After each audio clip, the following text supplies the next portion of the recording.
Bonjour à toutes et à tous et bienvenue dans cette introduction à la formation Les clés d'une communication efficace où nous allons revoir ensemble la théorie de la communication. Nous avons choisi de vous présenter la théorie de l'école de Palo Alto qui est une des théories de la communication les plus connues. Alors l'école de Palo Alto, c'est un groupe de chercheurs qui a travaillé dans les années 50 en Californie sous la direction de l'anthropologue Gregory Bateson.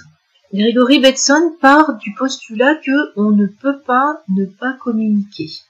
Alors c'est à comprendre dans le sens de quoi qu'on fasse, on émet un message, on émet un signal à destination de l'autre, même si on ne parle pas. Si on choisit de ne pas parler par exemple, eh bien on communique quand même. On communique sur son envie de ne pas parler, son envie de ne pas participer à l'échange par exemple, ou sur le fait qu'on est trop préoccupé pour s'engager dans un acte de communication. Mais dans tous les cas, qu'on parle ou qu'on ne parle pas, on communique par son corps, par son visage, par sa gestuelle, par ses mimiques, par son attitude générale. Donc on a deux façons de communiquer, ou le verbal qui sont les mots, ou le non-verbal.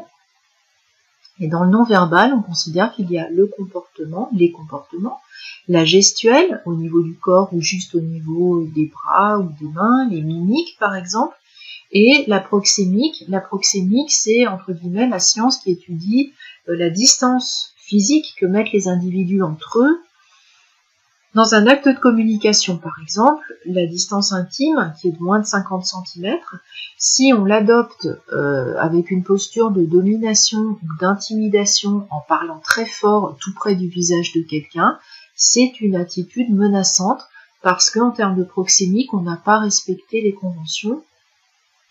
Par exemple, un supérieur qui s'adresse comme ça à un collaborateur, c'est clairement, par exemple, une posture de harcèlement ou d'intimidation. Dans une relation de communication saine, on adopte la juste distance entre individus en fonction du contexte. Une distance interpersonnelle neutre, c'est au-delà, c'est entre 1 mètre et 2 mètres. Quand on parle à quelqu'un, comme ça, il est ni menacé, ni se sent dans une intimité qui n'a pas lieu d'être. L'école de Palo Alto présuppose aussi que toute communication présente deux aspects, le contenu, qui est l'information, et la relation, qui elle est la manière dont on entend la communication, dont on la reçoit. C'est un petit peu, si vous voulez, mais alors très largement la différence entre la forme, qui serait l'information, et le fond, tout ce qui enveloppe la communication et qui est perçu en plus de ce qui est dit. On part aussi du postulat que la communication se fait de manière digitale à travers les mots et également de manière analogique à travers les comportements primitifs que sont la façon de se tenir sur ses jambes, la façon d'incliner son buste, l'expression qu'on a du visage, le déplacement dans l'espace, etc. On a très peu de prise sur ces comportements-là, à l'inverse des mots, bien sûr, qui, eux, bénéficient davantage de maîtrise. L'échange dans la communication peut également être symétrique entre personnes qui ont un statut équivalent, par exemple entre deux collègues, ou cet échange peut être complémentaire entre des personnes qui n'ont pas le même rang ou le même statut.